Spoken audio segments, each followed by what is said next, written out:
একটা সময় ছিল ছোট্ট মাছ দেখলেই ও দৌড়ে পালাতাম, কাটা তো দূরের কথা, একদমই মাছ কখনো কাটতেই বসতাম না। আর মা, ঠাকুমা কিংবা দিদা যেই মাছ কাটতো আমাকে বলতো যে তুই এই মাছটা আপাতত নিয়ে গিয়ে ধুয়ে নিয়ে আয়। সেটাও আমি করতাম না, জানো তো, হাতে একটা আষ্টে গন্ধ লাগবে বলে। আর আজ দেখো বাড়িতে কত বড় ছোট সব ধরনের মাছ কেটে ধুয়ে পরিষ্কার করে রান্না করে সবাইকে খেতে দিচ্ছি সুন্দর করে। আসলে কি বলো তো, আমরা মেয়েরা না সত্যি সব পারি, সময়ের সঙ্গে সঙ্গে সব কিছু শিখে যাই।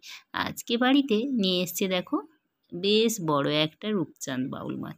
আর এই মাছটা কাটা খুবই কষ্টের, কারণ কি বলো তো, মাছটা তো আর হাতে ধরা যায় না। মাছটা প্রায় 2 কিলো মতো ওজন ছিল, তো হাতে তো ধরতেই পারা যাচ্ছিল না। অনেক কষ্টে আমি মাছটাকে মোটামুটি করে কেটেছি আর কি। আর তাই একটু একটু করে তোমাদের সঙ্গে শেয়ার করলাম যে কীভাবে মাছটাকে আমি কেটেছি। দেখেই বুঝতে পারছো যে আমার 2টো হাত পুরো ভর্তি হয়ে যাচ্ছে, তাও ধরা যাচ্ছে না। তার মানে ভাবো, এবার আমি মাছটাকে অনেক কষ্টে কাটলাম। কর্তা বিশেষ করে এই মাছগুলো যখনই আনে বাজারে কেটে আনে, আজকে নাকি বাজারে মাছটা কেটেই দেয়নি। তো আমি অগত্যা বাড়িতে নিয়ে এসে কাটলাম। তবে হ্যাঁ, মাছ গোটা নিয়ে এলে দেখতে বেশ ভালো লাগে। সেটা হয়তো একটু কষ্টকর হয় কাটতে, তা না হলে আর কিছু না, কিন্তু দেখতে দারুণ লাগে। আর নিজের হাতে মাছ কাটতে সেও খুব ভালো লাগে আমার। তো মাছটা আমার কাটা হয়েই গেল প্রায়। আমি কেটে এখন মাছটাকে ধুয়ে পরিষ্কার করে নেব। আগে আমি স্নান করব, তারপরে রান্না করব। দেখো মাছটা কেটে আমি কত পিস হয়েছে সেটাকে আমি একটা ঝুড়ির মধ্যে তুলে নিয়ে ধুয়ে পরিষ্কার করে নিলাম। এখন আমি 2টো পাত্রে নিয়ে নিচ্ছি। কেন জানো তো, সবগুলো তো আর রান্না করব না, এত মাছ কিছুটা রেখে দেব ফ্রিজে, আর বাকি কিছু রান্না করব। আর এই যে মাছের মাথাটা দেখলে, এই মাথা দিয়ে কিন্তু আমি কর্তার জন্য তেঁতুল দিয়ে টক বানাবো। সেটা আজকে আর করব না, আজকে মেনলি বানাবো মাছের ঝোল। আর নর্মালি যেভাবে ঝোল বানাই ওইভাবেই বানাবো। চলো, স্নান করে চলে এসে মাছটা এখন ভেজে নিচ্ছি। কড়াইতে মাছ ভাজতে বসিয়ে নিচে বসেছি মশলাটা করে নিতে। পেঁয়াজ, আদা, রসুন, টমেটো, জাস্ট এই মশলাগুলোই দেবো আর কি। দেখো মাছ তো আমার ভাজা হয়ে গেছে। হ্যাঁ, সবচেয়ে কষ্টের কি জানো তো, এই মাছ ভাজা। তুমি মাছ তেলের মধ্যে দিলে এত মানে কি বলা যায়, তেল ছিটকোয়।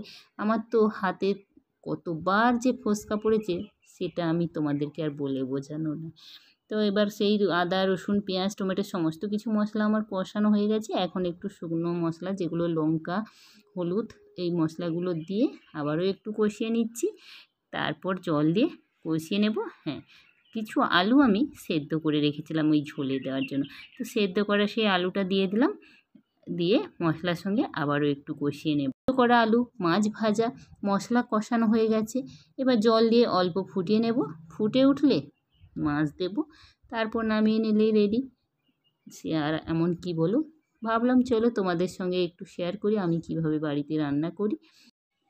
অনেকে কিন্তু এই মাছ খেতে খুব একটা ভালোবাসে না, আমরাও তবে ভালোবাসি না বলবো না। আমার ছেলে কিন্তু এই মাছটা খেতে বেশ ভালোবাসে। এই মাছের পেটিটা খেতে আমার ছোট ছেলে খুব ভালোবাসে, তাই ওর বাবা মাঝে মধ্যে নিয়ে আসে। আর সবচেয়ে কী ভয়ঙ্কর ব্যাপার বলো তো, আমরা মেয়েরা না রান্নার সময় খুন্তির আগাতে করে একটু তরকারিটা টেস্ট করেই। এটার জন্য অনেকে বলে হয়তো আগে খেয়ে নিচ্ছি, সেটা নয়। আসলে আমরা টেস্ট করি এই কারণে যে রান্নাটা সবাইকে খেতে দেওয়ার মতো হয়েছে কিনা, এই জন্যই। ঝোল রান্না করে তারপর আলু বরবটিটা ভেজে নিচ্ছি। ভিডিও এই অবধি।